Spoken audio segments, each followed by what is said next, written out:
What's up, folks? We're coming at you again with another episode of MMA 101. I'm your host, Drew, at Houdini16 on Twitter. As always, joined with my co-host, Josh, at Stonewall MMA on Twitter. Josh, what's going on, my friend? No card this week. Figured we'd jump on and educate the masses a little bit. What's up? No card this week.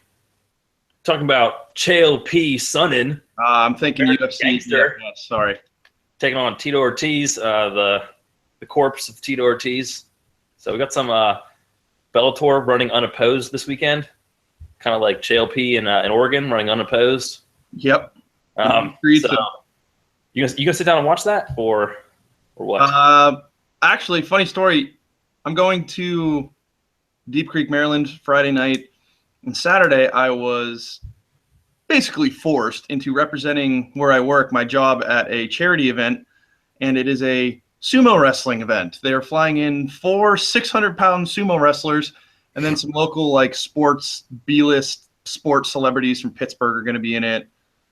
And we're a lead sponsor with that where I work, so I have to go show my face. But that should be over by 9:30. That sounds like some Frank Reynolds stuff right there. Yeah, I might hop out there and dust up some people. You never know. Are arm bars legal in sumo wrestling? No, I don't think so. Not in either. Anyway, so that's my weekend. I'm gonna. It's not a pay-per-view, is it? There's no way. Do they? No.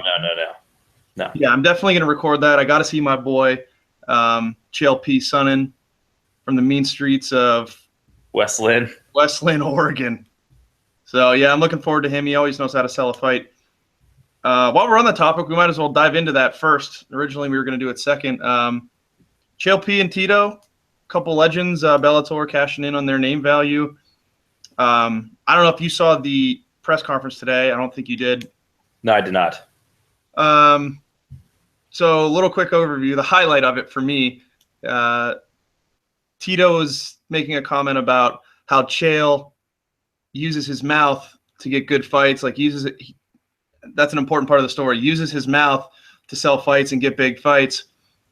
And Chael responded to something along the lines of, "The only person I know that uses their mouth for a payday was your ex-wife," being Jenna Jameson, the famous porn star. And Tito, you could see him visibly shaking and said how he has no class and this, that, the other. And Chael just started laughing in his face. And, dude, it sold me, man. I am so jacked up. Anytime Chael fights, I always get excited. The guy knows how to sell the fight, and I've always loved his – I'm always one for the shit talkers. You know that. I love Connor. I love guys that have that pro wrestling side to them and they sell a fight. Did you like him back when he was in the UFC, or at least in his big talking heyday when he was taking on Anderson? Were you rooting for Anderson or were you rooting for him? Hell no, dude. We were at home. I was at home. I think we were home on break, or I don't know when that was, but we bought the fight at my mom and dad's house, and I had all my buddies over. My brother was there. My brother and I were the only two rooting for Chael. There's 8 other kids screaming for Anderson. I'm screaming, freaking out for 4.5 rounds. And in the last round, I collapsed to the ground and wanted to cry. Yeah. Yes, I've always been on board with Chael. Even when he fought John Jones, I knew he really didn't have a shot in that fight, unfortunately. Yeah, no way. The funny thing is, he would have won the strap if he got through the first round, because John Jones' toe was exposed. That bone, you remember that? Yeah, that was weird. By rule, yeah, he'd have to lose, but of course, Chael, took that knee when he was up against the fence. But yeah, man, I've always been a Chael fan. I know he's a steroid user, but I'm a fan. So, who do you like in that fight? We haven't seen Chael in forever. Yeah, that's true. Old, but you got to favor Chael there. I mean, Tito. Absolutely, 100%. Yeah, I mean, Tito is shot and shouldn't be fighting anymore. I mean, we'll talk about another case like that, but I mean, he's still a big name, still a big draw. That's the only reason that Bellator is trotting him out. Although he did get a kind of legit win against Alexander Shlemenko, who's a pretty decent fighter. He keeps resurrecting his career with these wins over Ryan Bader a few years back. I was just gonna bring that up when he had his comeback in the UFC and he knocked out Bader. Yeah, and that was one of the loudest pops I've ever heard, from a crowd, and it was awesome. Yeah, and then he beat Alexander Shlemenko in Bellator, and then Shlemenko was there. I think I think he was like their reigning middleweight champion at the time, and they had a light heavyweight fight, and Tito beat him, like guillotined him or something. He arm triangled him. He beat him, and then he beat Bonner, and then he got a title fight against Liam McGregor, however you say it, and he got triangle choked, I believe, in the first round. Yeah. Do you like Tito? Like, no, he's an idiot. He sounds. I mean, he used to be good. He used to be pretty good on the mic, but he's just terrible at it now. I did like the juice box thing though. The juice box thing was awesome. Do you know if you had? Have you looked at his record? Not recently, but I know that like he ended his UFC run like 1-7-1 or something crazy. Like, was just on a horrific slide. Why? That's actually spot on. 1-7-1. When he lost the strap to Chuck Liddell, he was 15-5. His record now is 18-12. Dang. That's rough. I mean, props to him for getting out there and fighting and scrapping. I'm sold on the name values alone. Like, I'm going to watch it. I don't expect much out of him. I hope Chael runs through him. But over the years, I hated Tito back in his heyday. Like, maybe even before you started watching, like when he was the champ and like the Liddell era, right before you started watching, I never really liked him. Mm-hmm. But the longer his career has gone and the longevity, I don't know. I just don't hate him. Like, I respect him. He's a legend. He's been there forever. That's my take on it. Chael, forever. I'm going to root for him against almost everybody. So, where do you think? Okay, so assuming that Chael inevitably runs through Tito, where does Chael go next? You're not really a big like Bellator. No, I don't follow Bellator as much as I should. Do they give him a title shot because of his name? I don't know. I mean, he one more fight. Like, he can fight anybody.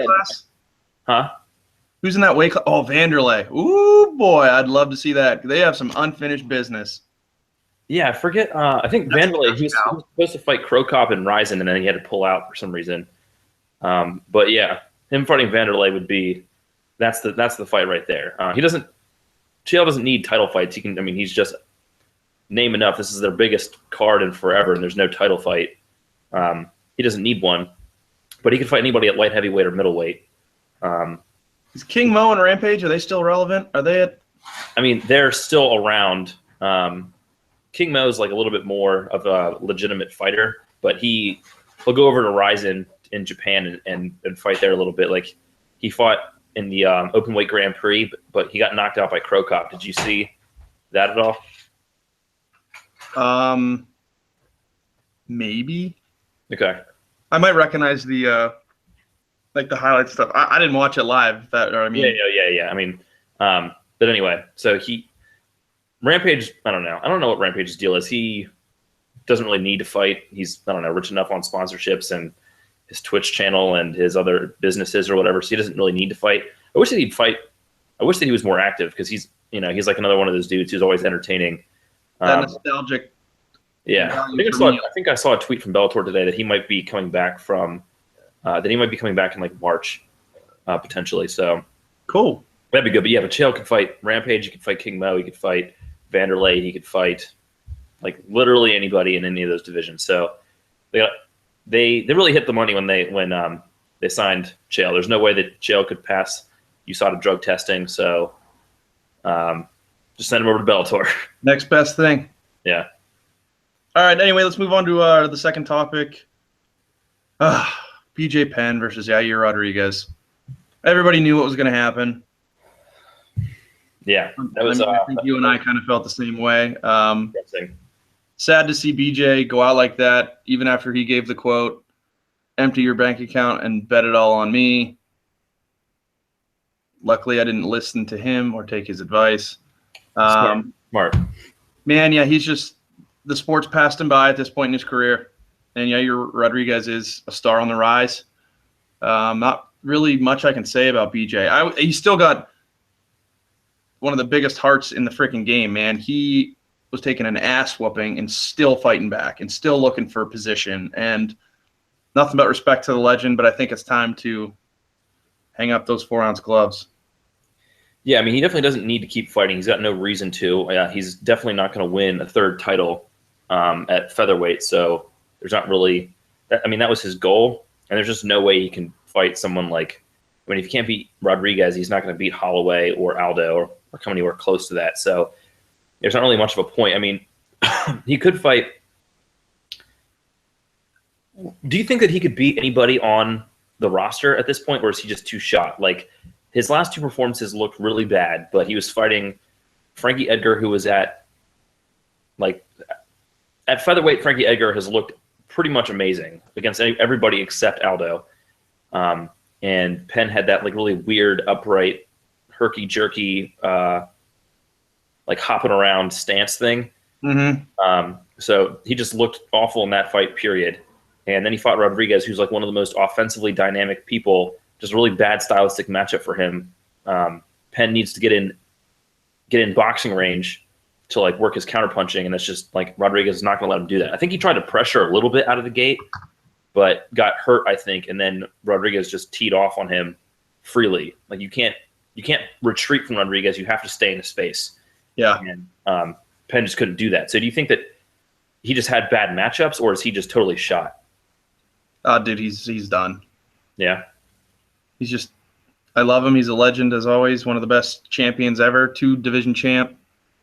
I just think it's time, man. The sport's caught up to him. Once you're that old, you know what I mean? Like, yeah, you're slower, and it's harder to make the weight cuts. And yeah, his second fight at 45. I mean, he looked like he was in good shape and everything. His walkout was intense, as you know, back in the day when he was like coming out against Kenny Florian, like looking like a man possessed. He sort of looked like that again. He had that, like, he's got the fire for sure. I mean, he obviously doesn't need to fight. He just wants to do it. It's like in his blood. I just wish that he had fought like one of the guys that he was matched up with originally, like Dennis Seaver or Cole Miller, because then we could like know for sure. Like if he lost like a mediocre decision to one of those guys, and we'd be like, yeah, like you have no business fighting anymore. If he looked impressive, then like maybe he could like hang around as like a gatekeeper with like some star power or something. But when you just get run over by one of the best like offensive fighters in the division, you know, I don't feel like it really answers a whole lot of questions, and just looks kind of sad. Yeah, it's crappy that they fed him to such an up and coming star, but I mean, I'm willing to bet that he would have it no other way. Yeah. You know what I mean? He's going to take the biggest fight he can to make a splash. But what's next for Rodriguez, do you think? Good question. If Poirier was still fighting at featherweight, that would be a fight I'd like to see. I don't think he's not ready for Holloway should be fighting hopefully Aldo soon. He's not ready for like the top 3. He's not ready for Aldo, not McGregor. McGregor's a lightweight now. Aldo, Holloway, or Edgar. He's not ready for any of those guys. But Jeremy Stevens, that fight would be sweet. Cub Swanson, that fight would be sweet. There's a whole bunch of matchups. I'm right there with you. I think he needs one more fight. I think he's ranked 10th, maybe 9th after that win. I don't know if these are updated rankings after the win, but he's cracked the top 10. I think he needs one more fight against a 5-8 fighter before he's in the. Yeah, are you looking at the rankings right now? What do they look like? I was looking at his Wikipedia page just to see UFC rankings. Anyway, I would love to see him fight Holloway or Aldo. I think that would be such a sick fight. He's got to get there first, obviously. I hope he doesn't. I mean, in a year or two, I'd be ready for that. But yeah, I'm not saying I want to see it right now, but I'm sorry, I'm looking at this featherweight. Do you think he's at 8? He jumped to 8. Okay. Aldo's the champ. Holloway, Edgar, Lamas, Swanson, Stevens, Pettis, Oliveira, Yair, Bermudez, Ortega. Yeah, any of those dudes minus like the top 3, I'd be cool with. Pettis, that fight would be sweet. Can you imagine him fighting Pettis? That fight would be off the chain. Yeah, that'd be a great fight, and they could sell that too because Pettis' name value and Yair's on the way up. I wouldn't be shocked if they make that fight. Yeah, that'd be awesome. Do you think BJ fights in the UFC again, or do you think he goes to or does he retire, or does he go to like Bellator or something like that? I don't know. Maybe he might have a swan song over in Bellator. That seems to be the trajectory for these older guys that the young bucks are taking over in the UFC. So that's hard to say. Does he want it still? Yeah. I mean, I would would watch him in Bellator. Yeah, I mean, he would probably attract my eyes to their television. Yeah. And they would probably match him up pretty well. Like when Matt Mitrione went over there, he fought like a couple of like random nobodies, and now he's fighting Fedor. Not nobodies, but like dudes who aren't the cream of the crop over there. And I think they would do the kind of the same thing with him. Like when they have like a star who's clearly not like at the top of their game. Like they threw Benson Henderson in there with their welterweight champion,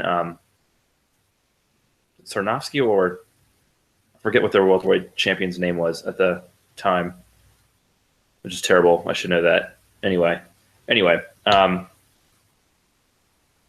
that all you want to talk about with Penn and Yair?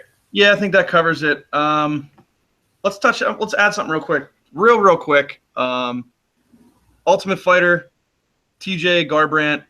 Remember what I told you? You and I and Eric talked about this last time. How those two are gonna fight, and they're gonna sell the fight. Being friends, and TJ's a snake in the grass, and Trader left the team, this, that, the other. There's no better way to tell that story than on a season of The Ultimate Fighter, because you get to see it throughout, and I cannot wait. I like The Ultimate Fighters shows, but this one I haven't been this excited for a tough season in a long time. Yeah, it'll be good. I'm trying I wonder if Faber helps coach Garbrandt's team just to add to the drama, and then they bring in Dwayne. Like, this has been running through my head since they announced it. Like, dude, I'm so jacked up for this. Yeah, there should be no shortage of drama on this season. I mean, the Ultimate Fighter's the fact that they're running back a redemption season, they haven't done this since season 4. Maybe it's a cool idea. I don't know. It's a little diluted, the Ultimate Fighter franchise. Yeah, I mean, but I'm excited for the coaches and the redemption. I don't know. I'm into it. Yeah, they got me. The Ultimate Fighter, I mean, as a franchise, is pretty much like a joke. But the winners usually, like in the best divisions, like at 55 or welterweight, you can end up with like really good. Rodriguez won Latin America, I think. Yeah, and like Tony Ferguson was an Ultimate Fighter winner. Michael Chiesa was an Ultimate Fighter winner, like relatively recently. So like the winners can end up being like really, really good. But then I don't know, a lot of weight classes you get like Andrew Sanchez, and he's like okay, he's like an okay middleweight, but he's not really probably going to amount to anything more than that. So yeah. And like, most of the time, like I usually sit there and like, I mean, I always DVR it so I don't have to sit through the commercials, but like it's like sometimes I'll just fast forward right to the fight because everything that's happening on the show is just like, okay, they're in the house.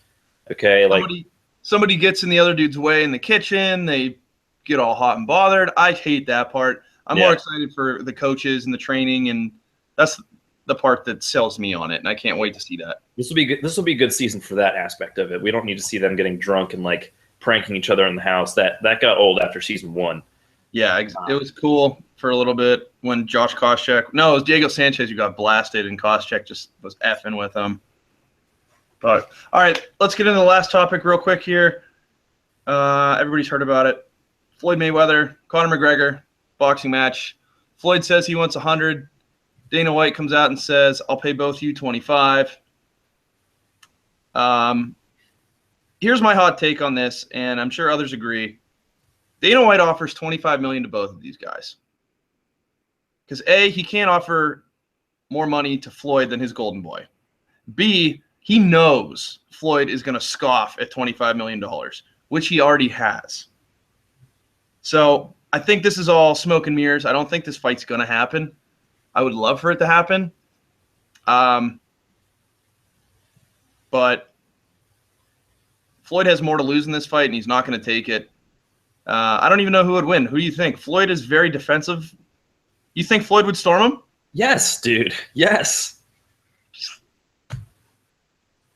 Maybe I'm being biased towards Conor McGregor. You are clearly being biased toward Conor McGregor. I mean, I am not a Floyd Mayweather fan at all, but he would. He has an argument for being one of the best boxers ever. Conor McGregor is not a pure boxer. Okay, let me just get a couple shameless self promotion plugs out of the way right away. So actually over the summer when this fight first became like a rumor or whatever, I wrote a thing at Low Kick about like reasons why the fight would not happen. And then more recently, I'm going through this like writers program at basically champions.co. This is another like new up and coming MMA website. Trying to like up my writer cred or whatever. So anyway, on that site recently, I'll tweet it out. But I wrote a thing about like, again, like why the fight is not going to happen. So let me lay it out. Conor McGregor's under contract. I mean, like you said, you talked about one main thing, that the UFC just can't pay Mayweather what he wants. So Dana White's trying to make it seem like he could put the fight together under the UFC banner, right? He has to do that because Conor McGregor's under contract with the UFC, so he couldn't go off and fight Mayweather on his own. Like he can't just go fight under like what's Mayweather's promotion, Money Team or whatever. Team Mayweather, Money Mayweather. Yeah, the Money Team. Yeah, whatever. So he couldn't go off and fight Mayweather under that banner. The UFC would sue his balls off with injunctions and just he's under exclusive contract with the UFC. He cannot box or fight with anyone else. So someone at Bloody Elbow, I think John Nash, wrote a thing about how he could like potentially get around that, but it would be a super long process. And actually, he did the first step in that, which would be to apply for a boxing license in either California or New York. And I think he got one in California. So like he could potentially go down that path, but it's really long and kind of dicey, and probably isn't going to work. So the other option is to try to do what Dana said and try to have them box, because it has to be a boxing match, right? Like, yeah, it can't be MMA. Yeah, there's no way Mayweather would fight him in an MMA fight ever, like in a million years. He would get eviscerated. So it has to be a boxing match. Like Dana White's posturing as, I mean, like you said, like he's trying to make it look like he's making an actual offer here when he knows that it's not going to happen. And that allows him to put the heat on Floyd, because Floyd's going to scoff at it and deny it, and he's going to be like, "Oh, Floyd," you know what I mean? So it makes his guy look good. It's a business play. Yeah, exactly. That's the whole thing. That's what this whole thing is. It's all when McGregor was when they were first banding this idea about over the summer. That was when he got pulled off of UFC 200 because he didn't want to do media. So it was all power play. He wants to gain leverage with the UFC by making it look like he's got this other fight to chase, and the UFC needs him to fight as often as possible. They don't want him off trying to chase this boxing match and like being out of action for a year or whatever extended amount of time. Like they want him to fight as often as possible because he makes them truckloads of money. So anyway, yeah, Mayweather's used to making like what, more than 50%, like 60% of the 100 guaranteed plus the juice. I don't know what his points are on this pay-per-view, but right, yeah. So he's used to making like way more money than any UFC fighters ever made. Even if they want to do a split, like a 60-40 split, he's used to making the 60 part. McGregor is going to want, it probably isn't going to want to settle for 40. And then where's the UFC's cut in there? Like there's no way to make the math work where everyone's happy. Right. And honestly, I don't really think McGregor would want to fight him. Like I think he would get embarrassed in a boxing match. And I mean, maybe he could, if he made 50 million, he could just be like, "Thanks for the cheese. I'm retired for real this time," and like just ride off into the sunset. But I think his ego is too big. He's not going to want to like just get totally clowned on in front of like the biggest audience ever for a fight. Yeah, I totally agree. It's a business play, but It is what it is, I guess. Do you have any other takes on it? Sorry to like. No, man. No. You said it. You hit it right at the nail on the head. I would love to see it. They would get my money. I'd pay $100 to see that. You're insane. I mean, I probably would too, but yeah, you probably would too. But yeah, I'd stream illegally. They're not getting my money. Screw them. It's real nice, dude. Yeah. Telling our viewers to stream illegally. Really nice. Anyway, that's all we got for this episode of MMA 101. Thanks for joining in. We'll be back probably Wednesday of next week with Shevchenko versus Pena, UFC, DraftKings, Daily Fantasy Knockout. Follow us on Twitter at Houdini16, at Stonewall MMA, at Daily Fantasy KO. Josh has some projects going on the side because he's a very talented writer and the strength of the show. So I'll let him plug that. No, man, you're the charisma. You're the heart and charisma of the show. I do have the personality and carry that end of things. That is a fact. No doubt. Yeah, so actually right now I'm finishing up writing about the Weidman Mousasi fight that just got announced. Did you hear about that? I did. Yeah, don't have a take on it yet, so don't even ask me. Haven't looked at anything. Oh yeah, I mean, I haven't watched tape or anything on it yet, but I'm excited to watch them fight, but I don't think it's a good matchup. Mousasi's on a 4-fight winning streak. Weidman's on a 2-fight losing streak. If Mousasi wins, then I think it doesn't really even do a whole lot for Mousasi if he wins, because then Weidman's on a 3-fight losing streak. So anyway, I read about how I'm excited to watch the fight, but not really. I wish that they had made a different matchup for these guys, because I don't think that a win. I think the most likely outcome is a win for Mousasi, and I don't think that it really does much for either guy at that point. So you can check that out. I'll be tweeting that out. That's from the creators.co site that I'm trying to do this writing course for, trying to get my writing cred up a little bit, or skills, whatever you want to call it. I think that's all I've got coming out in the immediate future, but there's assignments for that, so I'm trying to crank that stuff out as quickly as possible. I'll definitely have something coming out for previewing Shevchenko Pena. That should be a really good fight. I'm pretty sure already, without having watched too much tape, I think Shevchenko is going to roll through Pena and be the next title challenger to Amanda Nunes. And I'll probably have something out about Cowboy and Masvidal, because that fight is coming up next weekend, and that fight's going to be hot fire. You excited for that one? Yeah, I'm looking forward to that, man.